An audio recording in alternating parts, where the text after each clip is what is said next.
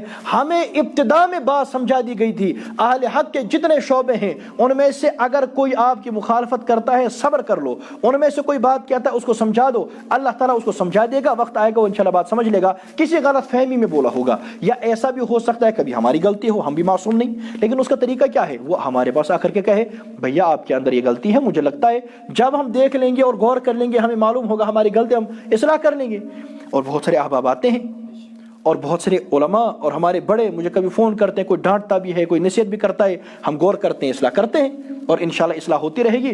ہمیں مرتے دم تک لوگ سمجھاتے رہیں گے، اپنے بڑے سمجھاتے رہیں گے، ہم اپنی اصلاح کرتے رہیں گے. اہل حق کے جتنے شعبے ہیں ان کو آپس میں قریب کرنا ہے، جو مختلف مسائل کے مجتہدین کے اہل سنہ میں سے ان کو آپس میں قریب کرنا ہے، گمراہ فرقوں کو دفع کرنا ہے، ان کو اپنے ساتھ نہیں بٹھانا. وہ آپ کی مسجدوں کو خراب کر دیں گے، آپ کے مدرسوں کو خراب کر دیں گے، آپ کی جگہوں کو خراب کر دیں گے. ان کو بالکل دفع کرو، تم الگ ہو ہم الگ ہو. جو اللہ کی صفات کو بندوں میں تقسیم کرے ہمارا ہے، جو اللہ تعالیٰ کے بارے میں کہے اللہ محدود ہے، اللہ کے لیے حد بندی مانے، اللہ کے لیے جسم مانے، حضور کو قبر میں زندہ نہ مانے، صحابہ کرام کی اجماعی مسائل کا انکار کرے، ہم ان کے ساتھ بیٹھ کر کھانا کھائیں گے؟ نہیں. بزرگوں، جو ابو حنیفہ رحمۃ اللہ علیہ کو یہودی ایجنٹ کہے، جو کہے منافق کے حال پہ تھا اور آج تک کبھی معذرت نہ کرے اور کبھی اس کے بارے میں اعلان نہ کرے غلط ہے، یا اس کے بارے میں وضاحت نہ دے دے کیا ہوا تھا، یہ بھی کوئی کہنے کی باتیں ہیں. آپ کے باپ کو کوئی گالی دے، میں بھی دیکھتا ہوں کہ تم اس کے ساتھ کیسے کھانا کھاتے ہو. آپ کی انا کے خلاف کسی کا عمل ہو جاتا ہے، آپ اس کو اپنے پاس بٹھانے کے لیے تیار نہیں. اور جو اکابر کو گالیاں دے رہے ہیں، اسلاف کو گالیاں دے رہے ہیں، جن کی طرف آپ بھی اپنی نسبت کرتے ہیں، ہم ان کے ناموس کے لیے بات کرتے ہیں. ہم آپ کے دشمن ہو گئے، وہ آپ کے دوست ہو گئے. اللہ تعالیٰ ہمیں باتیں سمجھا دیں. تو جو ہمارے اکابر کا طریقہ تھا آپس میں محبت کرنے والے، آپس میں تعلق رکھنے والے. کوئی ایک شعبے میں کام کر رہا ہے، اس کے دوسرے کی فکر، پتہ نہیں وہ کیا کر رہا ہے، وہ کہاں پہنچا، کوئی تکلیف تو نہیں ہے. کوئی یہاں کام کر رہا ہے، پتہ نہیں وہ کہاں پہنچا، اسے تکلیف تو نہیں ہے. کوئی یہاں کام کر رہا ہے، اس کو یہاں والے کی فکر، کوئی وہاں کام کر رہا ہے، اس کو یہاں والے کی فکر. یہ اہل حق کا طریقہ ہوتا ہے، یہ اہل دیوبند کا طریقہ ہوتا ہے. جب یہاں کوئی ساتھی جماعت میں جاتا ہے تو جماعت میں جانے کے بعد 10 دن اس نے لگا دیے یا 40 دن لگا کے آیا، وہ نیا آیا ہے. اب وہ امیر صاحب کی بڑی عزت کرتا ہے، امیر صاحب کو بڑا احترام کرتا ہے اور جماعت کے ساتھیوں کو بڑا احترام کرتا ہے. پھر اس کو مرکز پر لے گئے، کوئی بیت الکریم لے گیا، کوئی رنگر مسجد لے گیا، جہاں لے گئے وہاں لے گئے. اب وہاں اس نے داڑھیوں والوں کو دیکھا، اس نے ازار اوپر والوں کو دیکھا، اس نے ٹوپی والوں کو دیکھا، امامی والوں کو دیکھا، اس نے نمازیوں کو دیکھا. اس کے دل میں بڑی محبت آتی ہے. وہ آپ کی عزت اس لیے کرتا ہے، وہ سمجھتا ہے کہ یہ دیندار ہیں. وہ امیر صاحب کی عزت اس لیے کرتا ہے، وہ سمجھتا ہے کہ یہ مجھے رسول اللہ کا دین سمجھائے گا. یہ آپ کی عزت، آپ کا اکرام تب تک کرتا رہے گا جب تک اس کا یہ اعتقاد برابر باقی رہے گا کہ آپ اس کو نبی کا دین سمجھا رہے ہیں. جس دن اس کو یہ گمان لاحق ہو گیا کہ آپ اس کو نبی کا دین نہیں بتا رہے، کوئی اور چیز بتا رہے ہیں، آپ کی عزت گئی. جب یہ 40 دن کے بعد آتا ہے، 4 مہینے کے بعد آتا ہے، اب خناس تو علاقے میں بیٹھا ہے نا، خناس سوشل میڈیا پر بھی بیٹھا ہے، خناس علاقے میں بھی بیٹھا ہے، خناس اس کے سکول میں بھی کوئی بیٹھا ہوا ہے، اس کا ساتھی دوست کے نام پر، کوئی ٹیچر کی شکل میں. اب وہ بیٹھے ہیں، اس کے بعد وہ کیا کریں گے، اس کو سمجھانا شروع کر دیں گے. ابھی تک نہیں، جب تک یہ مسجد میں نہیں تھا، جب تک یہ مرکز میں نہیں تھا، جب تک یہ قرآن نہیں پڑھتا تھا، تب تک وہ انہیں یاد نہیں تھا. لیکن اب دیکھتے ہیں اس کے سر پہ ٹوپی ہے، اس کے منہ پر داڑھی ہے، اور اب تو نمازیں پڑھنا اس نے شروع کر دیا ہے. اب اس کے پاس خناس آئے گا، نماز پڑھتے ہو کہ جی ہاں پڑھتا ہوں، رفع دن کہنا نہاز، آپ کی نماز ہی نہیں ہوتی، خبر کیا ہے، حالانکہ متروک عمل ہے. امام کے پیچھے سورہ فاتحہ پڑھتے ہو نہ، کیا ہے تو نہ صحیح نہ نماز ہو، کیوں ہے نماز خیر چا دلیل کیا ہے. آپ کے علماء لکھتے ہیں آپ کے بڑے لکھتے ہیں، محمد گوندلی بھی لکھتے ہیں، ارشاد الحق اثری لکھتے ہیں کہ امام شافعی رحمۃ اللہ علیہ، امام بخاری رحمۃ اللہ علیہ، ان سے لے کر ابھی تک دور قریب کے محققین علماء اہل حدیث تک کسی نے یہ دعویٰ نہیں کیا کہ اگر کوئی آدمی اپنی تحقیق کے بعد حتی الامکان تحقیق کے بعد یہ سمجھتا ہے کہ سورۃ فاتحہ امام کے پیچھے نہیں پڑھنی، اس کے بعد نہیں پڑھتا، اس کی نماز نہیں ہوتی، ایسا فتویٰ کسی نے بھی نہیں دیا۔ آپ کے علماء لکھ رہے ہیں، خیر الکلام میں لکھا ہے، اور کیا اس کا نام ہے، توضیح الکلام میں لکھا ہے، ان کتابوں میں لکھا ہے۔ اب یہ جب واپس آتا ہے نا وہ خناس، اس کو اپنا کام کرنا ہے، یتھے سجدہ چھُ وسان گۄڈٕ چھُکھ کوٹ دِوان گۄڈٕ چھُکھ اتھ دِوان، اب یہ مسائل اس کو کہے گا رفع دین، آمین، قرات خلف الامام، اور گۄڈنِچ کتھ ونیس خداے کتہِ، تمن لٔج نہٕ آز تام پَیی خداے کتہِ چھُ، اور ان کا یہ عقیدہ ہے کہ اللہ ایک جگہ بیٹھا، اللہ ایک جگہ ہے۔ وہ استوا کو جلوس کے معنی میں لیتے ہیں، وہ یہ سمجھتے ہیں کہ اللہ ایک جگہ محدود ہے۔ اس پر میں کئی باتیں بیان کر چکا ہوں، اس پر ہم سمجھاتے بھی ہیں، سمجھاتے رہیں گے۔ یہ اتنا خبیث عقیدہ ہے، اللہ بچائے۔ یہ اللہ کو محدود ماننا، وہ اللہ کے لیے جسم مانتے ہیں غیر مقلد، وہ اللہ کے لیے حد بندی مانتے ہیں، وہ یہ سمجھتے ہیں اللہ محدود ہے، اللہ مجسم ہے، اللہ کا جسم ہے، اللہ محدود ہے۔ ہم ہزار مرتبہ لعنت بیچتے ہیں اس عقیدے پر، جو اللہ کو محدود مانے، جو اللہ کے لیے جسم مانے۔ کتنا خبیث عقیدہ ہے، اور غلط استدلال کرتے ہیں۔ ان کا عقیدہ اللہ صرف عرش پر ہے، یہ نہ قرآن میں لکھا ہے نہ کسی حدیث میں لکھا ہے۔ الرحمن علی العرش استوى، اس کا معنی میں کئی مرتبہ سمجھا چکا ہوں، انشاءاللہ آئندہ بھی سمجھاتے رہیں گے۔ ان کا خبیث عقیدہ نہ قرآن میں ہے نہ حدیث میں۔ اب وہ یہی باتیں کہتے رہیں گے، جب باتیں کہیں گے، اب وہ نیا نیا آیا ہے نا، اس کو دین کی فکر تو ہے، دین کا علم نہیں ہے۔ اب وہ پریشان ہے، وہ کہہ رہا ہے یہ بخاری میں دکھا رہے ہیں رفع دین کر رہے تھے، فلاں کتاب میں دکھا رہے یوں ہے۔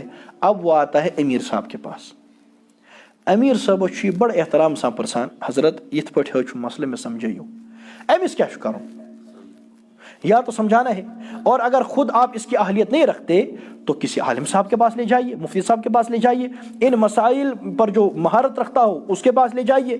یہ ایسا نہیں کرے گا، امیر صاحب ونیمس فوراً ایمن فتنہ مثلاً پزن سانو، اور کیا فتنہ المسئلہ، یہ آپ سے مسئلہ پوچھنے آ رہا ہے، آپ سے دین سمجھنے آ رہا ہے، جب آپ اس کو دین نہیں سمجھائیں گے وہ سمجھا رہا ہے، یہ فوراً سمجھ جائے گا یہ جھوٹ بولتا ہے اور یہ وہ سچ کہہ رہا ہے۔ وہاں چان ہشی کا تھا ضرورت آپ کی اس خود غرضی کی وجہ سے، جہالت کی وجہ سے، آپ کے اس غلط رویے کی وجہ سے وہ گمراہ ہو جائے گا اور وہ اہل سنت سے باہر چلا جائے گا، اس کے عقائد کا بیڑا غرق ہوگا، اس کے مسائل گڑبڑ ہوں گے۔ اس کا ذمہ دار کون ہے؟ اسی طرح آپ نے ہزاروں لوگوں کو خراب کیا، جماعت میں لے گئے، اچھی طرح لے گئے اور ان کو نماز پہ کھڑا کیا، سنتوں میں کھڑا کیا، بعد میں لوگ ان کے پاس آئے گڑبڑ کرنے کے لیے، وہ امیروں کے پاس گئے، امیروں نے کہا یہ من فتنہ المسئلہ بجن سنن کی، آپ کی اس بات کی وجہ سے وہ سارے کے سارے غیر مقلد ہو گئے، اور اس گمراہی کی ذمہ دار آپ ہیں، لاپرواہی کی ذمہ، اور آپ کو اللہ کے یہاں جواب دینا پڑے گا۔ آپ کی وجہ سے ان لاپرواہی جو آپ اچھا عمل کرتے ہیں،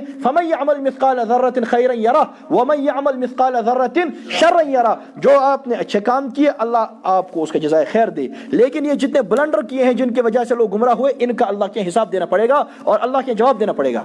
آپ نے جواب کی تیاریاں کر لیں۔ وہ اس کے بعد کیا کرتا ہے، کوئی آدمی اس کے بعد وہ امیر صاحب کو چھوڑ کر جاتا ہے مولوی صاحب کے پاس، وہ گو یہ مفتی صاحبس نش، مولوی صاحبس نش، مولوی صاحبس میں تعویذ لکھ لکھ فرصری پرہیزا، امس ون میں حضرت مجھے مسئلہ سمجھائیے۔ مولوی صاحبس کیا کروں، اس کو مسئلہ سمجھانا ہے نا، مفتی صاحب کو کیا کر رہے ہیں، مسئلہ سمجھانا ہے۔ بھیا آپ نے 10 سال پڑھا ہے، لوگوں کا دیا ہوا کھایا ہے مدرسے میں، اس کو سمجھاؤ، آپ نے پڑھا ہے، کیا پڑھا ہے، اس کو سمجھاؤ۔ نہیں، حضرت دپن امس یمن فتنہ المسلن پزِ نہ سانن، کیوں؟ اس کو خود تو یہ مسئلے آتے نہیں، سیدھی سی بات ہے، نہیں آتے۔ اب یہ کم از کم مطالعہ کر لیتا، دیکھ لیتا، اس کے بعد سمجھاتا، وہ اس کے پاس فرصت نہیں۔ وہاں ہے دیانت، یہ ونہا سے میں چھین اوکن زیادہ بسے نہیں من مثلا سنا سعودی، آپ فلاں کے پاس جائیے، ہے نا؟ ضروری نہیں ہے کہ ہر آدمی کے ہر مسئلے پر نظر بھی ہو، یہ بھی نہیں کہے گا، کیونکہ اس میں انانیت ٹوٹ رہی ہے۔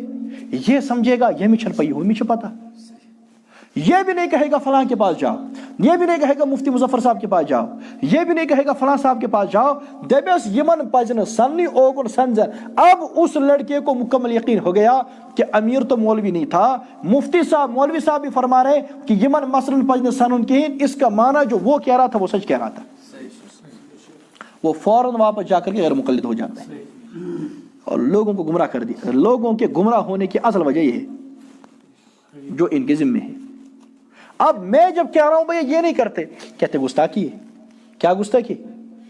میں نے ایک مرتبہ بات کی تھی، میری تقریر آئی تھی، میں نے کہا تھا بھیا ہمارے ائمہ کو چاہیے، کشمیر میں ہمارے ائمہ کی اکثریت ہے، اگر ہم چاہیں ہم انقلاب برپا کر سکتے ہیں، لیکن آپ تیار نہیں. تو ہمارے پاس، میں نے اس میں جملہ کہا تھا، ہمارے پاس لسٹ ہوتا ہے کہ مجھے کون سا کھانا کہاں کھانا ہے، میں کس ڈانگ کہیں نہیں چکھوں. لیکن ہمارے امام کے پاس لسٹ نہیں ہوتا کہ علاقے میں کتنے غیر مقلد ہیں، کتنے بریلوی ہیں، کتنے مودودوی ہیں، کتنے کمیونسٹ ہیں، کتنے اتھیسٹ ہیں، کس کمونیو اور کمیٹی میں کس سودر کچھ غیر سودر کس کو تھا. اس کا کوئی حساب کتاب نہیں ہوتا. بعد میں ہمارے پاس آ کر روتے ہیں. ہم کیا کریں؟ جب کام کر سکتے تھے تب نہیں کیا. تمیز شو آوری میں کیا کروں اس. اب میں نے یہ 2-3 باتیں کہہ دی کہ اتنا ہونا چاہیے، ہونا چاہیے، ہونا چاہیے. حالانکہ درد دل تھا ہمارا کہ ایسا ہونا چاہیے. جو عقل مند تھے وہ بات سمجھ گئے. تو ایک تحریر آئی، اس پر نام تو کسی اور کا تھا، لکھی کسی اور نے تھی.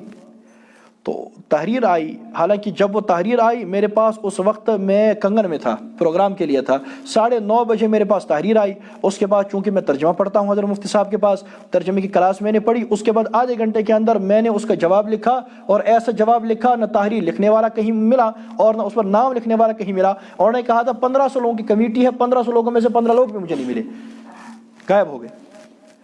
تو میں نے جواب لکھا، اس میں انہوں نے کہا تھا اس نے ائمہ کی عزت پہ حملہ کیا. ایک جملہ یہ بھی لکھا تھا. تو اس کے جواب میں نے لکھا، میں نے کہا حضرت آپ کو پتہ ہے جب آپ کے 3 امام مل کر کسی گلی سے گزرتے ہیں نا تو اشو پتہ لوگ کیا چمنا، لوگ چمنا خبر کہ مسکٹا سے شامت. اور یہ ہے، یہ آپ کی عزت ہے، یہ آپ کی عزت ہے. اور اس عزت کا ہم نے عزت تھی کہاں جو ہم ختم کر دیں. میں تو یہ کر رہا ہوں اپنی عزت کو بحال کرو، اپنے وقار کو بحال کرو.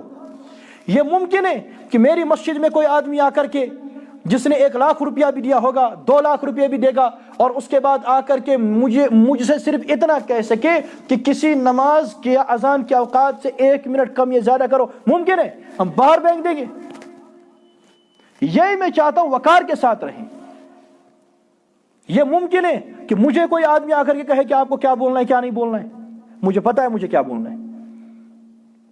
نہیں، لہٰذا یہ ہمارا تقاضا تھا آپ وقار کے ساتھ رہیں، آپ عزت کے ساتھ رہیں. پھر لوگ کہتے ہیں کہ کمیٹی نکال دے گی. آپ کے 1500 لوگ ہیں کمیٹی میں، آپ کے بقول 1300 1400 1500. اگر 1300-1400 ائمہ ایک جگہ کھڑے ہو کر وہ احتجاج کرے اور اس مسجد کی کمیٹی کے خلاف احتجاج کرے، ان کو چھپنے کی جگہ نہیں ملے گی. میں نے اس وقت بھی کہا تھا، ابھی کہتا ہوں، مجھے 6 مہینوں کے لیے اس کمیٹی کا صدر بنا دو اور 6 مہینے کے لیے مجھ سے وعدہ کرو جو کہو گے ہم کریں گے. میں تمہیں دکھاتا ہوں انقلاب کسے کہتے ہیں. آپ نے بس کاغذ بنائے رکھے. 6 مہینہ مجھے کمیٹی کا صدر بناؤ رابطہ ائمہ کا. میں بننا نہیں چاہتا، میرے بہت کام ہے، آپ کے لیے عرض کر رہا ہوں. 6 مہینہ مجھے رابطہ ائمہ کا صدر بناؤ اور یہ عزم کرو جو کہو گے ہم کریں گے. جائیں گے 5-10 لوگوں کی امامت جائے گی، وہ جائے گی، انقلاب میں جاتی ہے. 20 لوگوں کی چلی جائے، 30 کی چلی جائے، 50 کی چلی جائے، لیکن دستور العمل بنا کر رہیں گے. اور وہ تو کل بھی جانی ہے، بات کچھ طور چھوٹی کرا بیٹھی بھائی. تو 8 سال کے بعد جب حضرت کو وہاں سے نکالتے، ایک آدمی بھی اس کے پیچھے نہیں ہوتا. 8 سال مکتب پڑھانے کے بعد ایک دیوبندی نہیں ہوتا. آپ کی محنت ہے. خیر میں بہرحال پھر باتوں سے باتیں نکلتی ہیں. میں بات عرض کر رہا تھا، ایک آدمی اب جماعت میں چلا گیا، اب امیر صاحب کے پاس گیا، مفتی صاحب کے پاس گیا. دیکھیے اس میں آپ کے دعوت و تبلیغ کے اصول کے ختم نہیں ہو رہے. جو ہی معلوم ہوا، جو ہی لگا کہ اس پر انفیکشن ہو رہا ہے، یہ بیمار ہو رہا ہے، فوراً کسی ماہر کے پاس چلے جاؤ. میں نے کیا تھا، میرے پاس آؤ، دارالعلوم صبور چلے جاؤ، کسی اور مفتی صاحب کے پاس چلے جاؤ، مفتی مظفر صاحب کے پاس چلے جائیے، وہ بڑے ماہر ہیں ان مسائل کا، تمام مسائل کے ماہر ہیں.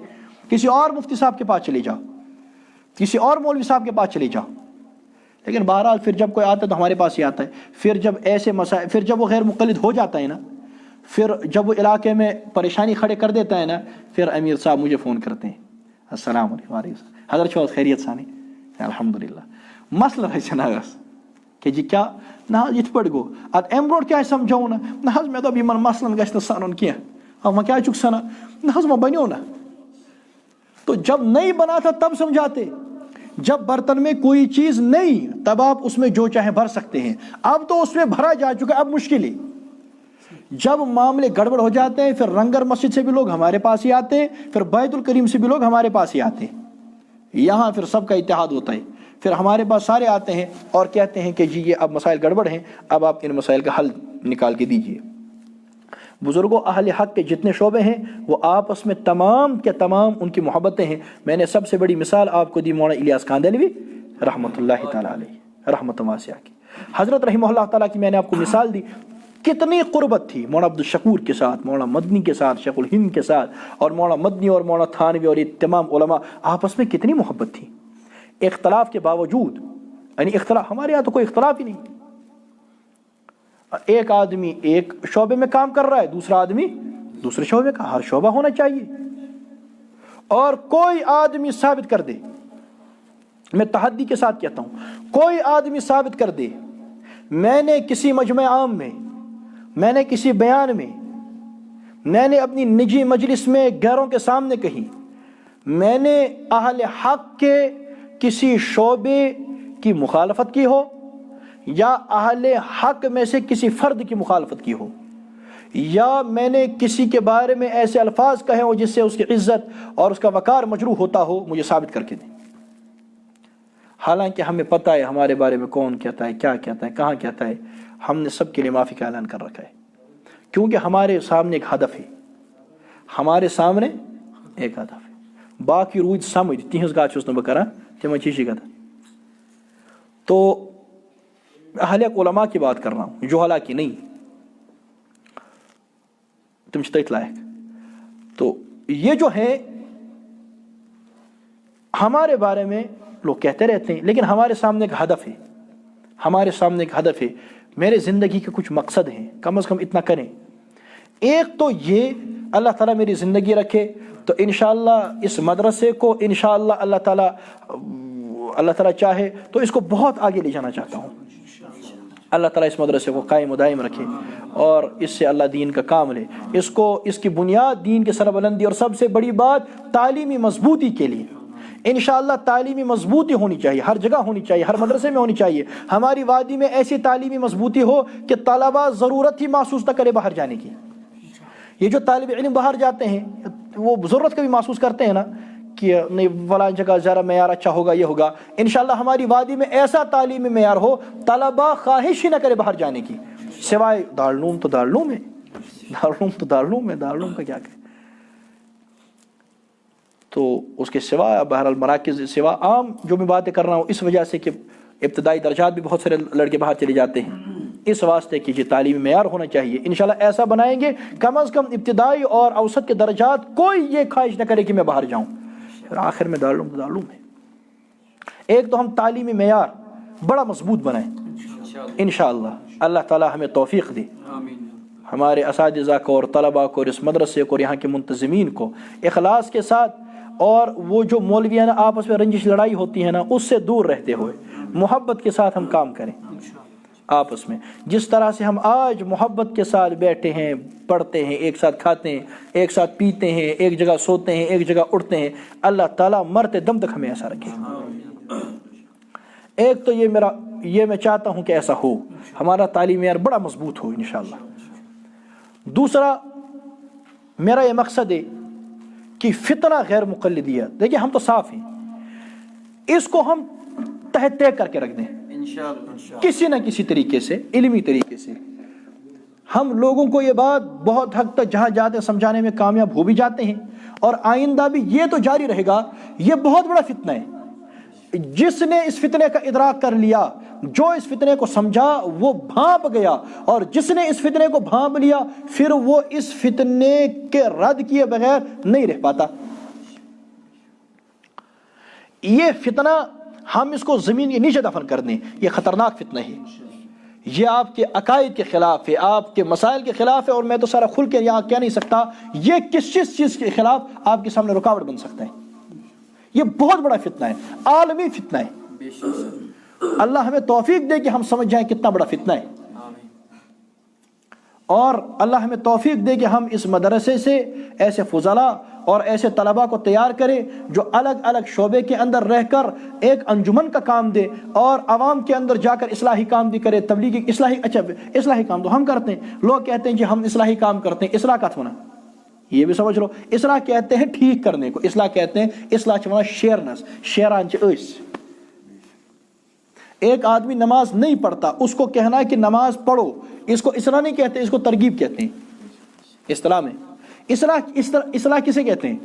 ٹھیک کرنے کو، جس کا عقیدہ گڑبڑ ہم ٹھیک کرتے ہیں، اصلاح کا کام میں کر رہا ہوں، آپ ترغیب کا کام کر رہے ہیں، ہم اصلاح کا کام کر رہے ہیں۔ آپ نے ترغیب و ترہیب کا نام رکھا اصلاح، مداہنت کا نام رکھا حکمت، اور اصلاح کا نام رکھا فتنہ۔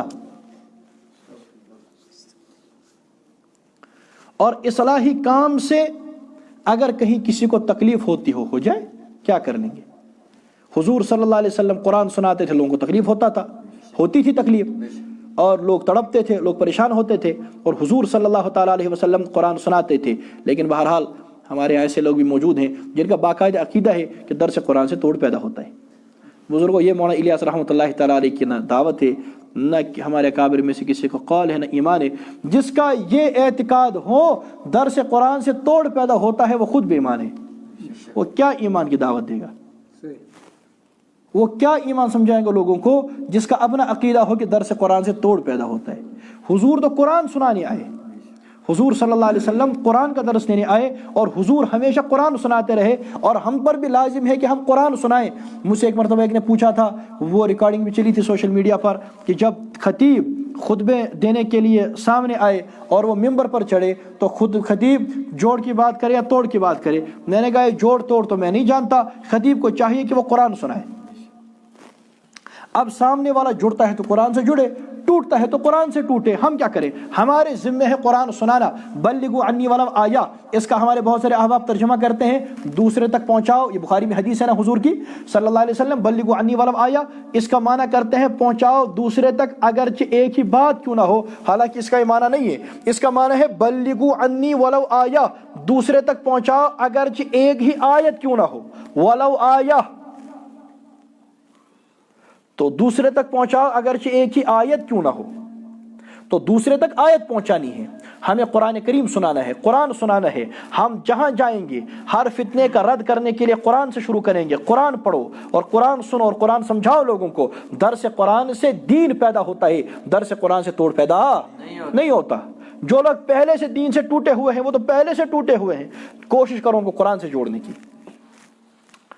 تو بزرگوں، بات میں یہ کہہ رہا ہوں، ہمارا مقصد یہ ہے کہ ہم تعلیمی معیار کو بڑا مضبوط کریں، اور دوسرا یہ کہ ان فتن کو تہ طیق کر دیں، لوگوں کے عقائد، لوگوں کے مسائل، اور جو لوگ شرک کے اندر ہیں، جو لوگ بدعات کے اندر ہیں، یہ عام لوگ ہیں، بیچارے جاہل لوگ ہیں، یہ حضور سے محبت رکھتے ہیں۔ عام عوام کی بات کر رہا ہوں، مشٹنڈوں کی بات نہیں کر رہا ہوں، مذہبی گنڈوں کی بات نہیں کر رہا، یہ جو عوام ہے، وہ عوام جو ہے حضور سے محبت رکھتی ہے، بے شک رکھتی ہے، لیکن ان کو رستہ غلط دکھایا گیا۔ تمن دوبک محبت گئی زول کرن، چون تراون، محبت گو اوت بون یڑ لاگن چھنا، دش گنڈنہ آئی کن تہ کر موین، آئی قبر تہ کر موین، آئی بون تہ کر موین، آت تھوک نام محبت۔ حالانکہ یہ کوئی طریقہ کار ہی نہیں، یہ کوئی شرعی چیز ہی نہیں، سارے ناجائز کام ہے۔ محبت تو صحابہ کرام کرتے تھے، اور جو محبت کے تقاضے ہیں کہ ہم ان باتوں کو مان لیں جو محمد عربی صلی اللہ تعالی وسلم لے کر کے آئے۔ ہمارا چہرہ حضور جیسا ہو، ہمارا سر حضور جیسا، یعنی ہمارے سر پر جو پگڑی ہو، ٹوپی ہو، ہمارا لباس دور سے لگے کہ مسلمان آ رہا ہے، حضور کا غلام آ رہا ہے، ہمارا ازار ٹخنوں سے اوپر ہو، ہم قرآن پڑھنے والے بنے، ہم حضور کی ایک ایک سنت معلوم کر کے اس پر عمل کرنے والے بنے۔ یہ ہے طریقہ کار، یہ عشق رسول کا۔ اس کی میں ایک مثال دیتا ہوں، وہ ذرا آپ سمجھ لیں، انشاءاللہ آئندہ اس پر تفصیلی گفتگو بھی ہوگی، اب تو موسم ہے۔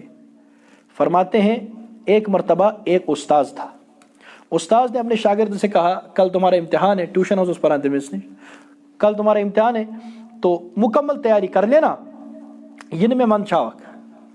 کہا جی ٹھیک ہے۔ کل میں آؤں گا، سبق سنوں گا، کل شام کو، پرسوں تمہارا امتحان ہے، تمہارے گھر آؤں گا۔ اب استاد جی آج تک کبھی گھر گئے نہیں تھے، پہلی مرتبہ گئے گھر۔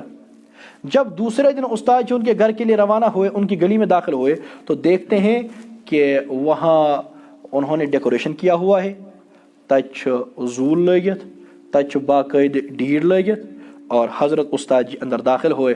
اوپر سے محلے کی چھوٹی چھوٹی بچیاں انہوں نے پھول پھینکنے شروع کر دیے، مرحبا یا استاذ، اہلا و سہلا و مرحبا، اور انہوں چون مون چترائے۔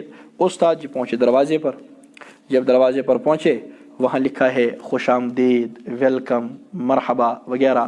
انہوں نے دروازہ کھٹکھٹایا، اندر سے لڑکی نے دروازہ کھولا، استاد جی گئے اندر، اور جب جو ہی اندر گئے شاگرد نے ہاتھ پکڑا، ہاتھ کو چوما، اس کے بعد ان کو بٹھایا، ان کے جوتے نکالے، ان کے موزے نکالے، گرم پانی لایا، ٹب میں لایا، اس میں ان کے پاؤں بھگوئے، اس کے بعد ان کے پاؤں دھوئے اور کہا کہ آپ کو آرام ملے، اور ان کے سامنے کھانے کی چیزیں پیش کیں۔ یہ سارا دیکھنے کے بعد، کرنے کے بعد استاد جی پوچھنے لگی کیا ہے؟ اس نے کہا حضرت آپ پہلی مرتبہ ہمارے یہاں آئے، وہ مجھے آپ سے محبت ہے، میں نہیں چاہتا تھا کہ بغیر استقبال کے آپ آئے، یہ میں نے آپ کے استقبال کے لیے کیا کہ جی بہت بہتر، یہ آپ سے محبت ہے۔ یہ ڈیکوریشن، یہ سڑک پر یہ آپ نے جو دیکھا پڑا ہوا ہے، آپ نے یہ جو باہر بینر دیکھے، آپ نے یہ جو کھانے کی چیزیں دیکھی، یہ پانی، یہ میرا دھلانا، آپ کو بوسا، ساری محبت ہے۔ کہا بیٹا بہت اچھا، وہ جو سبق میں نے کل دیا تھا وہ یاد کر لیا ہے؟ تو استاد کے معافی تو سچن یاد، اصل میں کل سے فرصت ہی نہیں ملی، میں ان کاموں میں مشغول تھا، میں سبق یاد ہی نہیں کر پایا۔ مجھے خدا را بتائیے استاد جی خوش ہوگا یا اپنا سر پیٹ کر اس کا سر پیٹے گا؟ اسے کل پھاٹتا ہے۔ استاد کہے گا اگر تو کچھ بھی نہ کرتا، فقط سبق یاد کر لیتا، کل امتحان میں کامیاب ہو جاتا، میرے لیے کافی تھا، لیکن اب یہ جو تو نے اتنا کیا ہے، سبق تیرا یاد نہیں ہے، تو یہ تو میری ناک کٹ جائے گی، کل تو فیل ہو جائے گا، یہ تجھے نہیں کرنا چاہیے تھا۔ بزرگوں یہاں ساری دنیا ہی ایسے میلے ٹھیلوں کے اندر مبتلا ہے۔ یا رسول اللہ زو حض وندوئی، ڈیڑ تہ حض، چون تہ حض، بینر تہ حض، سورے حض، نماز پر تات گئی معافی، تیز فرصت نا جو حضور لے کر کے آئے، دھاڑی رکھو، سو گژھِ دلس آسٕنۍ، اگر دلس وال کھنڈا سے آپریشن چھُ کرُن، ریش گژھِ بٕتھِس آسُن، ہارٹس کیا چھُ کرُن، اللہ تعالیٰ کرِ حفاظت، ٹوٗپۍ تھاو، امام گڑ، دپان نیبر چھُ گرم، چھُنہ ییٚلہِ بہان آسہِ تلاش کرُن، دپان أکِس دپیوکھ، دوٚپنس او تلا پاور کر بنٛد، دوٚپنس کر ژٕ أچھ بنٛد، یہِ گژھِ پانے، دوٚپنس تلا لیپ کھال ہیوٚر کُن، دوٚپنس وز بۄن کُن، یہِ کھسہِ پانے، دوٚپنس تلا ژٕ وٕچھ روٗد چھا پیوان، دوٚپنس بیٲر ژا یِتھے پٲٹھۍ ہُچی، وٲلکی ہِنٛدۍ چلیو، دوٚپنس وان تہٕ تریشہِ گِلاسٕے، دوٚپنس مے کر ترٛےٚ ژوٗرِم کر ژٕ۔ تو جب بہانے کوئی آدمی تلاش کرے، وہ بہانے تلاش کر سکتا ہے۔ میں ونیو اکہِ دۄہ أکِس دوٚپمس مے کریو مےٚ فون، تُلُتھ کیازِ نہٕ، دپان مےٚ دوٚپ الگٲبن آسیو کوٚرمُت۔ خیر تو جب کوئی آدمی بہانے تلاش کرے تو کوئی بھی بہانے وہ تلاش کر سکتا ہے۔ بزرگوں ہمارے اکابر کی میراث ہے، اس میراث کی حفاظت کرنی ہے اور ہر طرح سے کرنی ہے، عقائد کے لحاظ سے بھی کرنی ہے، مسائل کے لحاظ سے بھی کرنی ہے، اور تعلیم کے لحاظ سے بھی کرنی ہے، طریقہ کار کے اعتبار سے بھی کرنی ہے۔ ہم کسی گمراہ فرقے کے ساتھ نہیں بیٹھے ہیں، نہ بیٹھتے ہیں، نہ بیٹھیں گے۔ ایک یہ ہے کہ ہم کسی مجلس کے اندر جا کر کے کسی کی اصلاح کے لیے بیٹھے، وہ تو یہ ہے کہ ایک ہوتا ہے میں ان کی محبت میں ان کے ساتھ کھانے کے لیے درکری مارنے خطرہ، وہ نہیں۔ دوسرا یہ ہے کہ کسی کے پاس بیٹھے اس کو سمجھانے کے لیے، وہ تو ہم کسی کے پاس بھی بیٹھ سکتے ہیں، اور کوئی آئے ہمارے پاس بیٹھے ہم چلو سمجھا دیں گے، کیا مسئلہ ہے، ہم تو بیٹھے ہوتے ہیں۔ کوئی آدمی ہمیں سمجھائے تو اگر کوئی ہمیں سمجھانا چاہے کبھی، ہم پوچھیں گے وہ جواب دے دے، ہم سے سمجھنا چاہے سوال کریں ہم جواب دیتے ہیں۔ لیکن بات وہی ہے کہ یہ جو وراثت اوپر والی ہے جو تقسیم ہوئی ہے، حضور کی وراثت تقسیم ہوئی، اس وراثت کی حفاظت کرنی ہے، اس وراثت کو آگے لے کر کے چلنا ہے، اور خالصتاً چلنا ہے، بلا ملاوٹ، آمیزش کے بغیر۔ نہ اس میں شرک کی آمیزش ہو، نہ اس میں بدعت کی آمیزش ہو۔ مجھے ایک مرتبہ کچھ تبلیغی احباب ملے، وہ تبلیغی احباب تھے، بعد میں وہ غیر مقلد ہونے والے تھے، مجھ سے ملے، اللہ کے فضل و کرم سے نہیں ہوئے، پھر ہم نے ان کو واپس جماعت میں بھیج دیا۔ اس وقت ان کا جھگڑا نہیں ہوا تھا، تب ایک تھے، مگر سوال کم سے سوچنا، تب ان کا جب سے جھگڑا ہوا ہے تب سے ہم نے کسی کو نہیں بھیجا، یہ صاف ہے، ریکارڈ پر بات ہو رہی ہے۔ جب سے تبلیغ کا آپس میں جھگڑا ہوا ہم نے کسی کو نہیں بھیجا، کیونکہ بھیجیں گے کہاں بھیجیں گے؟ وہاں بھیجے تو وہاں بھی مسئلہ، یہاں بھیجے تو منگو یمن سے۔ اچھا یہ بھی ایک مسئلہ ہے، یہ بھی ایک مسئلہ ہے، کیا مولوی آپس میں جھگڑ رہے ہیں، تمہاری نسبت کس جاہل کی طرف ہے؟ اس جملے کو سمجھیے گا، مولوی آپس میں جھگڑ رہے ہیں، تمہاری نسبت کس جاہل کی طرف ہے؟ چشکا یمن جاہلن سے کہ چشکی اور کے جاہلن سے؟ ایک آدمی کتنا ہی دین کا کام کرے، مولوی نہیں یہ جاہل ہے؟ ارے سیدھی سی بات ہے نا۔ دیکھیں تین چیزیں ہیں، یا ہے عالم، یا ہے طالب علم، یا ہے چلو لفظ چھوڑے ان پڑھ، غیر عالم۔ جاہل ان پڑھ چھوڑیے لفظ، چلو میں لفظ واپس لے لیتا ہوں، کوئی مسئلہ، غیر عالم۔ چلا میں نے ایک مرتبہ ہمارے نوشہرہ میں غیر مقلدوں کی مسجد ہے، وہاں بحث چل رہی تھی، تو میں نے انہیں ایک حدیث پڑھ کر کے کہا کہ اس حدیث سے پتہ چلا اور آپ کے جمعہ کے خطبے کے طریقہ کار سے پتہ چلا کہ آپ بے وقوف ہیں۔ تو ایک غیر مقلد تھا، گنگرالو بال والا، وہ بڑے اس کے بال تھے نیچے تک تھے، تو مجھے کہنے لگا نعمان صاحب جاہل نہ یا بے وقوف نہ، میں کہا پھر تو میں نے غیر فقیہ، میں نے کہا ٹھیک غیر فقیہ اس کیا منو کاشر پہ، ارے بے وقوفی منوس نا، فقیہ کا معنی سمجھدار، غیر فقیہ مطلب غیر سمجھدار، وہ کیا منوس، ارے بے وقوفی منوس نا، نہ یہ چپر سے کلر۔ تو اب مسئلہ یہ ہے کہ چلو غیر عالم، ایک ہوتا ہے عالم، ایک ہے طالب علم، غیر عالم۔ عالم زٕ پان میں لڑائی کران کت پہ، چین نسبت یمس غیر عالمس کن کن چین نسبت یمس غیر عالمس کن، اور چھوڑے ان کو، وہ کیا کرے، آپ اپنا کام کریں۔ جب ہر آدمی اپنا کام کرے گا نا تو دین کا کام ہوگا، ہر شعبے کا کام ہوگا۔ جب دوسروں کے کام میں آپ ٹانگ اڑائیں گے تو معاملے گڑبڑ ہوں گے۔ خیر، تو بزرگوں باتیں وہی ہیں، باتیں آنی جانی ہیں، اور یہ باتیں سمجھنے کی ہیں کہ ہمارا تعلق اوپر اکابر علماء دیوبند کے ساتھ ہے، لہٰذا اور ہوں گی غلطیاں ہم سے بھی ہوں گی، ہم کوئی ابوبکر عمر تو یہاں بیٹھے نہیں، حضرت عثمان تو نہیں بیٹھے رضی اللہ عنہ، وہ بڑے اکابر تھے اور علماء تھے، یہاں کوئی مولانا گنگوہی بھی نہیں بیٹھا، مولانا نانوتی بھی نہیں بیٹھا، ہم سے غلطیاں بھی ہوں گی، اور غلطیوں کے بعد ہمیں بڑے بتائیں گے، ان کی اصلاح بھی کریں گے، کام کرتا رہیں گے، کام ہوتا رہے گا۔ اور جب بھی کوئی آدمی کسی کی اصلاح کرنا چاہتا ہے نا تو یہ فوراً پتہ چل جاتا ہے کون اخلاص کے ساتھ کہہ رہا ہے اور کون حسد میں کہہ رہا ہے، صاف پتہ چل جاتا ہے، صاف۔ اور ہم طلبہ بیٹھے ہیں اس مدرس میں لگا پتہ کس استاد دگ سے دِوان چوب اور کس ونکیٚنس شرارتس مز دِوان، کمس ڈے سن یار أمس ارادہ کوٚر أمس آز تہِ مدرس مز کڑُن، أمس چھُس بہٕ صبحس تہِ کڑُن۔ ایک وہ ہوتا ہے، اور دوسرا وہ ہوتا ہے جب وہ ڈانٹے گا بھی تو اس میں بھی مزہ آتا ہے کہ محبت میں ڈانٹ رہا ہے، اور ہمارا پالا دونوں قسم کے لوگوں سے بڑا ہے۔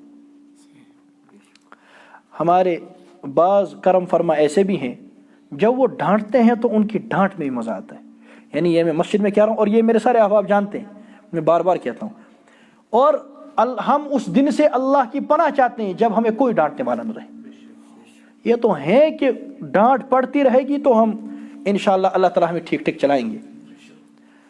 ہمارے بعض وہ بھی اصلاح کرنے والے ہیں ایسے، وہ جب ڈانٹتے ہیں تو مزہ آتا ہے ڈانٹ سننے میں، اور دل کر رہا ہوتا ہے اور ڈانٹے، یہ اور ڈانٹے، اور ہم سوچ بھی رہے ہوتے ہیں کہ ہاں اس کی بھی اصلاح کرنی ہے، اس کی بھی اصلاح کرنی ہے، اس کی بعض غلط خبریں بھی پہنچ گئی ہوتی ہیں، لیکن ڈانٹ کے درمیان ہم کہتے نہیں، جب ڈانٹ ختم ہو جاتی ہے پھر میں کہتا ہوں حضرت بس یہ غلط خبر یہ تو غلط ہے خیر میں گوت تو سنا میں یہ بوزن سے بوزت سے ایسے بھی ہیں. اور بعض وہ ہیں کہ جو ہنس کے بھی گفتگو کریں گے تو دور سے پتہ چل جاتا ہے یہ حاسد ہے. اللہ تعالیٰ حاسدین کے حسد سے بچائے اور شریروں کے سر سے بچائے, اور ہمارے دل کو بھی تمام اہل حق اور تمام ان لوگوں کے حسد سے ہمارے دلوں کو پاک کرے جس حسد سے اللہ اور اس کے رسول ہم سے ناراض ہوں. ہمارے دل کو لوگوں کے حسد سے پاک کرے. ہمیں کسی کی ذات سے کوئی مسئلہ نہیں, معاملہ غلط عقائد سے ہے اور ہم تو غلط عقائد کا رد کرتے ہیں. کوئی ہمارا ساتھ نہیں دے سکتا. میں نے آج تک کبھی کسی سے نہیں کہا کہ میرا ساتھ دو, الحمدللہ. میں نے آج تک نہ کسی مولوی سے کہا نہ کسی غیر مولوی سے کہا آؤ میرا ساتھ دو. ہاں اتنا کیا کبھی جلسہ کیا, دعوت دے دی وہ آ کر کے تقریر کر لیں, جو آیا آیا, نہیں آیا نہیں آیا, جیسے جلسے والے کرتے ہیں دعوت دیتے ہیں, ہمیں بھی لوگ دیتے ہیں. لیکن میں نے آج تک کبھی کسی سے نہیں کہا کہ آپ آ کر میری معاونت کریں فلاں فرقے کے خلاف, میری معاونت کریں فلاں رد کے خلاف, کبھی نہیں کہا. مجھے پتہ ہے جو کرنا ہے خود کرنا ہے. اور نہ میں نے کبھی کسی کے مسئلے میں ٹانگ اڑائی. لوگ چاہتے تھے کہ ہم ان کے مسئلوں میں ٹانگ اڑائیں, زبردستی کھینچتے تھے, لیکن اللہ نے حفاظت فرمائی, ہم نہیں گئے. ہمیں کیا ضرورت ہے کسی کے مسئلے میں ٹانگ اڑانے کی, ہم اپنے کام میں مشغول ہیں.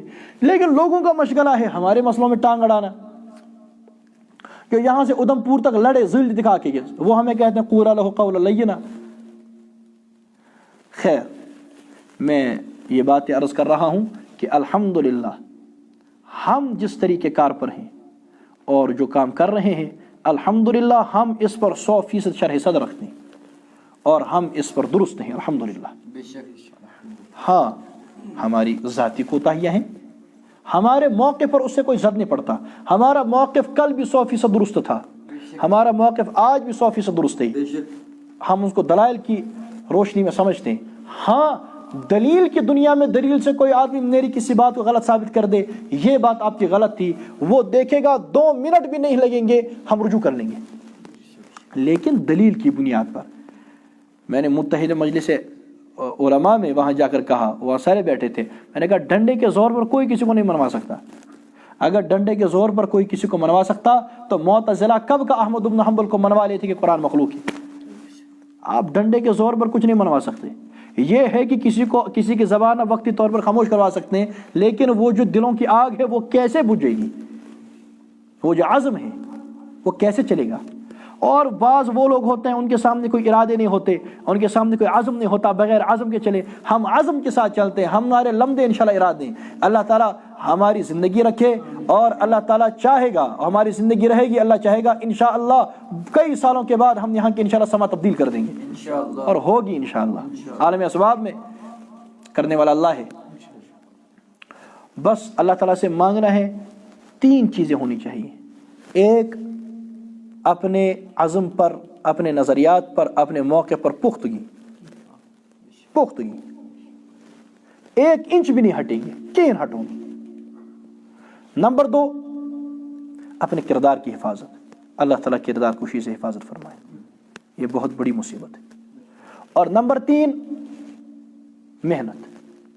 یہ 3 کام کرنے. اور میں اپنے طلباء کو بھی ہمیشہ کہتا رہتا ہوں, ایک تو بس ڈٹ جانے کا عزم, صحیح عقائد و نظریات پر, اپنے اکابر کی تعلیمات پر, ان کی تشریحات پر. ہم مسئلہ کہ اہل سنت والجماعہ کو مانتے ہیں اور ان تشریحات کے مطابق مانتے ہیں جو اکابر علماء دیوبند نے کی ہیں. ان پر ڈٹ جانے کا, ہم بس ڈٹ جائیں گے اور دلائل کے ساتھ ڈٹ جائیں گے. نمبر 2, خوب محنت کریں گے انشاءاللہ. اور نمبر 3, اپنے کردار کی حفاظت کریں گے. کردار کشیوں کے بہت سارے طریقے ہوتے ہیں, اللہ سب سے ہماری حفاظت فرمائے. یہ 3 کام کرنے ہیں اور لگے رہنا ہے. آپ دیکھیں گے آئندہ کی انشاءاللہ ساری سنیت آپ کی اور ہماری ہے. اور کئی لوگ بھانپ چکے ہیں کہ آج ان کو پریشانیاں بھی ہیں, اللہ ان کی پریشانی بھی دور فرمائے, سب کی پریشانی دور فرمائے انشاءاللہ. اللہ تعالیٰ سب کی حفاظت فرمائے. بزرگوں, یہ چھوٹا سا گلشن ہے, چھوٹا سا مدرسہ, چھوٹی سی مسجد ہم نے یہاں شروع کیا ہے, اور تھوڑا تھوڑا کر کے شروع کیا ہے. اللہ تعالیٰ کی ذات سے امید ہے اللہ اخلاص عطا فرمائے, اور اللہ تعالیٰ ہمیں اخلاص کے ساتھ چلنے کی توفیق عطا فرمائے۔ امید ہے انشاءاللہ ہم یہ تو نہیں کہہ سکتے کہ ہم کوئی بڑی بلڈنگ بنانے میں کامیاب ہوں گے، کوئی زمینیں خریدنے میں کامیاب ہوں گے، ہم کوئی بڑے کمرے بنانے میں کامیاب ہوں گے نہیں ہوں گے، اس کی کوئی گارنٹی نہیں ہے۔ اللہ چاہے گا ہو بھی جائے گا، نہیں چاہے گا نہیں ہوگا، لیکن اللہ نے زندگی رکھی، ہم گارنٹی دیتے ہیں۔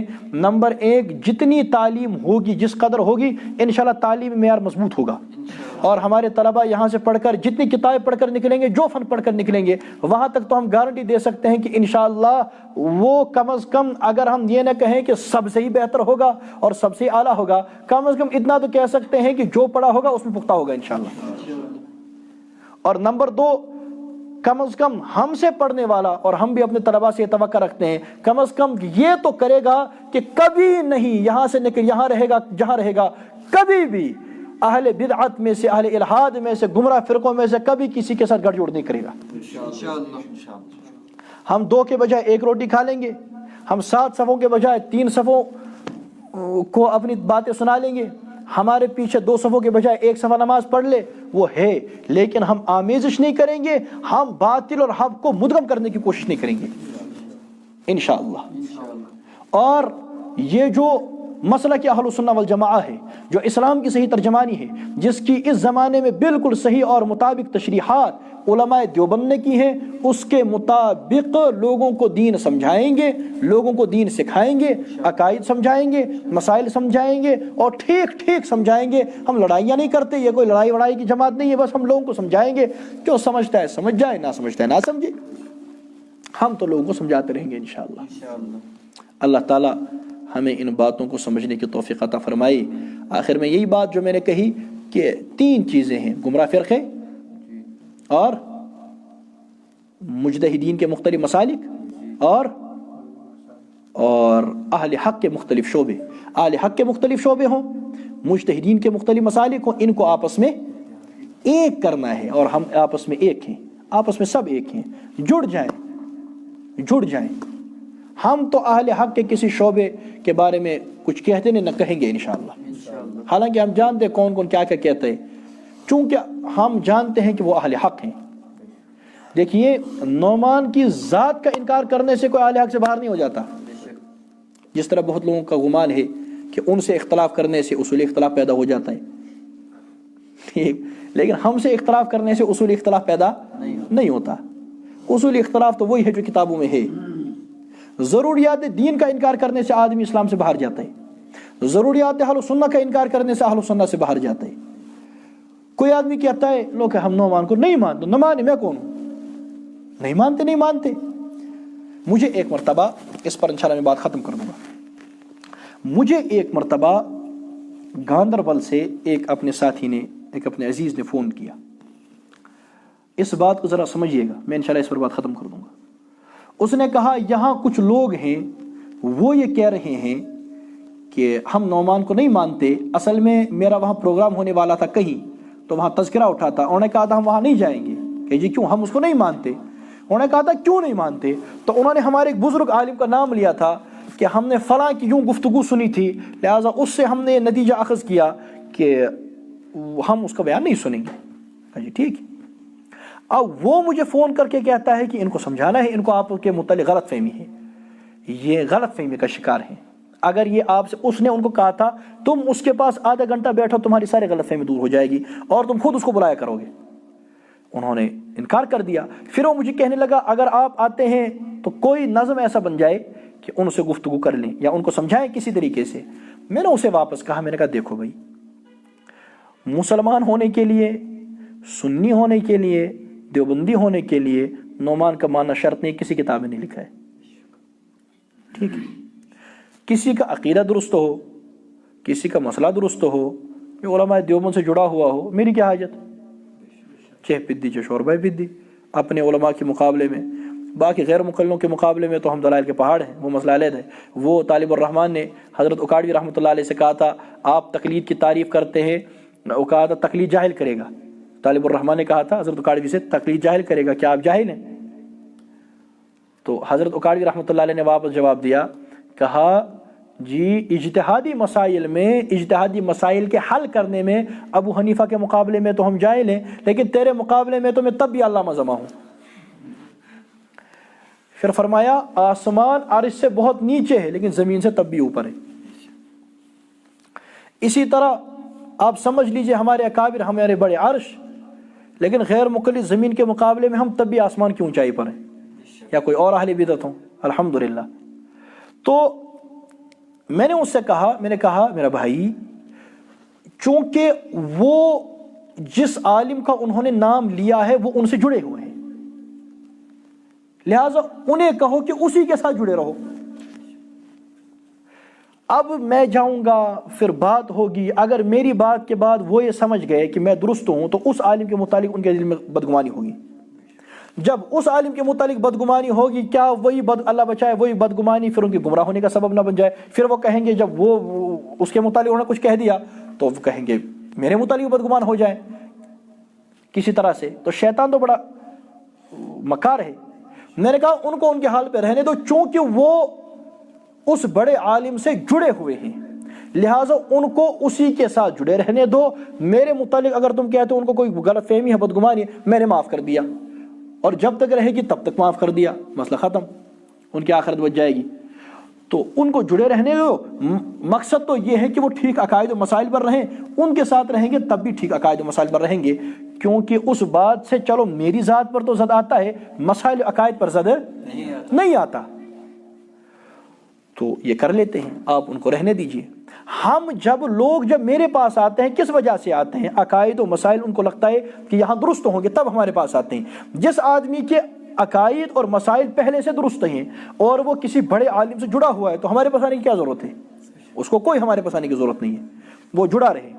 ہم جتنا وقت ہم ان پر خرچ کریں اتنا وقت ان پر خرچ کرو جو کسی کے ساتھ بھی نہیں جڑے، تاکہ وہ بچ جائیں۔ کیا مسئلہ ہے؟ یہ کوئی مسئلہ نہیں ہے۔ ہم ذاتیات کی جنگ نہیں کرتے، بات مسئلے کی ہونی چاہیے، عقیدے کی ہونی چاہیے۔ پھر غیر مقلدوں نے بازے ایک کلپ چلائی تھی وہ کہ جی یہ ہو گیا، گڑبڑ مسئلہ ہو گیا۔ میں نے کہا تھا اگر اس بات کو من معن یوں ہی مان لے تو بتائیے میرے موقف کا انکار ہوتا ہے یا میری ذات کا انکار ہوتا ہے؟ ذات کا، یعنی جو بھی آپ یہ باتیں سناتے رہتے ہیں اس میں نعمان کی ذات کا مسئلہ ہے، میری بات کا تو کوئی مسئلہ ہی نہیں ہے، میری بات تو اب بھی بدستور کھڑی ہے۔ اور اگر تم انہی کے اساتذہ جن کی باتیں تم چلاتے ہو، انہی کے پیروں کی کتابیں اٹھاؤ گے، اس میں اس سے زیادہ تمہارے خلاف فتاوی لکھے ہوئے ہیں، اور انشاءاللہ ان کو ہم شائع بھی کریں گے جلدی، وہ تو لکھے ہوئے ہیں، اس سے کیا فرق پڑتا ہے؟ آپ کے یہاں بشیر نہامی صاحب نے تو آپ کے پورے مسلک کا بیڑا گرک کر کے رکھ دیا، اور اس نے کیا کہا وہ سارا سوشل میڈیا یوٹیوب پر موجود ہے، مجھے دہرانے کی ضرورت نہیں۔ کہتے ہیں ان کی ذاتی آ رہا ہے، میں نے کہا ان کی بھی ذاتی آ رہا ہے، مسئلہ ختم۔ بزرگوں، ذاتیات کی جنگ نہیں کرنی چاہیے۔ کوئی آپ کی ذات پہ حملہ کرتا ہے، معاف کر دیجیے۔ کبھی ایسا ہوتا ہے، ہاں وہ کبھی ہوتا ہے، سال میں ایک آدھ بار کبھی ایسا ہو جاتا ہے جب آپ کو یوں محسوس ہوتا ہے کہ ذات کا نام لے کر کسی مسئلے کو ٹارگٹ کیا جا رہا ہے۔ جب زد مسئلے پر آتے ہو تب جواب دے دیں، بھلے ہی اس وقت ذات کا بھی دفاع ہوتا ہو مجبوراً، لیکن مسئلے کی وجہ سے جہاں خالصتاً ذات کا رد ہوتا ہو وہاں کوئی جواب نہیں دے۔ اپنے مسئلے پر، اپنے عقیدے پر آپ کی کوئی کتنی مخالفت کرے، آپ کے بارے میں کوئی کتنا کچھ کیا کہے، چھوڑ دیجئے، اب تک کام کرتے رہیں۔ ہمارا کام ہے اصلاح عقائد، اصلاح مسائل، وہ کرتے رہیں۔ جتنا وقت آپ وہاں صرف کریں گے اتنے وقت میں پتہ نہیں آپ کتنوں کو پڑھائیں گے، کتنوں کو مسئلہ سمجھائیں گے۔ جو آپ کے پاس آیا ہے مسئلہ سمجھنے، اس کو تب تک سمجھائیے، وہ کتنوں کو سمجھائے گا۔ لہٰذا ایک دستور بنا کے رکھیں کہ ہمیں یہ جو ان چھوٹی چھوٹی بحثوں میں اور ان چھوٹی چھوٹی باتوں میں اور ان ان پڑھ لوگوں کی بحثوں میں اترنا ہی نہیں ہے، ان کو سائڈ پر کر دیجئے۔ یہ ہیں کون؟ مجھے بعض کوئی فون کرتا ہے، یہ فلاں کو جواب، فلاں کو جواب، فلاں کو جواب۔ میں کہتا ہوں چہ پیدی چہ شور بھائی پیدی بھائی، یہ ہے کون؟ کسی کو جواب دے دے کا مٹ پانا پرن اور چھنا یہ مس پگہ اس ونو ہے فلانی سر کر کات ہے کہ نہیں؟ تو یہ اپنا دستور بنائیں اور اپنے عزم پر رہیں۔ اپنا دستور بنائیں کہ مجھے یہ کر، تعلیمی لحاظ سے مجھے یوں چلنا ہے، اصلاح عقائد کے لحاظ سے مجھے یوں چلنا ہے، اصلاح مسائل کے لحاظ سے مجھے یوں چلنا ہے، اپنی تقاریر کے لحاظ سے مجھے یوں چلنا ہے، مجھے یہ مسئلہ لوگوں کو سمجھانا ہے، مجھے اس طرح سے لوگوں کو سمجھانا ہے۔ اور ہماری غرض ہے مسئلہ سمجھانا، ضروری نہیں ہے کہ آپ کسی فرقے کا نام لیں، آپ فلاں کا نام لیں، فلاں کا نام لیں، بس آپ لوگوں کو مسئلہ سمجھا دیں۔ آپ قرآن پڑھ کر کے سنائیں، حدیثیں پڑھ کر کے سنائیں، مسئلہ خود ہو جائے، مسئلہ صاف ہو جائے گا۔ جہاں ضرورت ہو وہاں نام بھی لے لے، کیا پریشانی ہے؟ یہ تجبیز اتنا نافرمان میں کیا کروں؟ تو جہاں ضرورت پڑے وہاں نام بھی لے لیتے ہیں۔ جیسے مولانا عبدالروف نے کہا تھا میں بتا دوں، اس نے کہا یہ بتا دیجئے، کہا بتا دوں، کہا یہ بتا دیجئے، کہا فلاں شریف بھی کافر اور فلاں شریف بھی کافر۔ تو اپنا ایک دستور بنانا ہے اور حق کے ساتھ باطل کی آمیزش نہیں کرنی، ٹھیک ٹھیک بتاتے رہنا ہے، ٹھیک ٹھیک بتاتے رہنا۔ اور میں اس کی وضاحت سے سب کو کہتا ہوں، جو ہمارے بارے میں دیکھیے ہم سے محبت رکھتے ہیں، جو میرے بارے میں سوچتا ہے، اس کا معنی کہ میرے فکر رکھتا ہے نا؟ جب آپ مجھ سے فکر رکھتے ہیں، ایک مرتبہ آ کر مجھ سے مل لیں، مجھے سمجھا دیں، تو کہا جو نیٹ ساؤن پان شہر سے مجھے بڈب ادھر ٹاؤن بھیا آ کر کے ہمیں سمجھائیں۔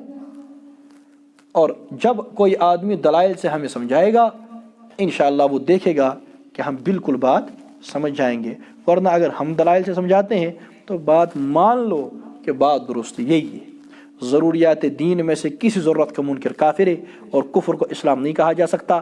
ضروریات اہل سنہ میں سے کسی چیز کا جو منکر ہو وہ گمراہ اہل سنہ سے خارج ہے، جس طرح غیر مقلد ہیں، غیر مقلد گمراہ ہیں، اہل سنہ والجماعہ سے خارج ہیں، ان کے پیچھے نماز مکروہ تحریمی ہے، ان کے ساتھ مذہبی تعلق رکھنا ناجائز ہے۔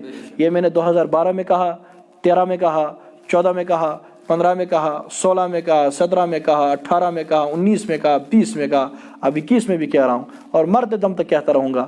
غیر مقلد گمراہ ہیں اور بدترین گمراہ ہیں اور غلیظ ترین گمراہ ہیں، اہل سنہ والجماعہ سے خارج ہیں، ان کے عقائد بھی گندے، ان کے مسائل بھی گندے، ان کے پیچھے نماز مکروہ تحریمی، اور ان کے ساتھ مذہبی تعلق رکھنا ناجائز۔ اس کے بعد بھی وہ نہیں چاہتے کسی وہ اسلامی عدالت کے اندر آ کر کے وہ رٹ دائر کرے کہ ہم تو اہل سنہ میں سے ہیں ان کے یہاں، اور یہ ہمیں بار بار گمراہ کہیے جا رہا ہے، اہل سنہ سے خارج کہی جا رہا ہے۔ ایک ساتھ فیصلہ کر لیتے ہیں، آر یہ پار مسئلہ ختم، تم بھی تیاری کر کے آؤ، ہم بھی تیاری کر کے چلے جائیں گے، معاملہ ختم۔ آج کے ساتھ معاملہ گو، ورنہ باتیں وہی ہیں، باتیں وہی ہیں۔ اب مشہور بکنجا لگا دو تر آور تے مطلب وہ مسئلہ بدلے، معاملہ وہی ہے اور باتیں وہی ہیں۔ اس لوت ونوا، اس بڑ ونوا، کاشر پٹ ونوا یا اردو پٹ ونوا، کہ یہ پٹ ونو، بات وہی ہے جو ہم تب سے کہتے آ رہے ہیں، اور بات وہی رہے گی۔ اللہ تعالیٰ سمجھنے کی توفیق عطا فرمائے۔ اللہ تعالیٰ اس مجلس کو بھی قبول فرمائے، مسجد کو قبول فرمائے، مدرسے کو قبول فرمائے، اور ان مجالس کو تعدیر قائم و دائم رکھے۔ وآخر دعوانا ان الحمد للہ رب العالمین۔ سبحان اللہ وبحمدہ، سبحانک اللہم وبحمدک، نشہد ان لا الہ الا انت، نستغفرک ونتوب الیک۔ سبحان ربک رب العزة عما یصفون، وسلام علی المرسلین، والحمد للہ رب العالمین۔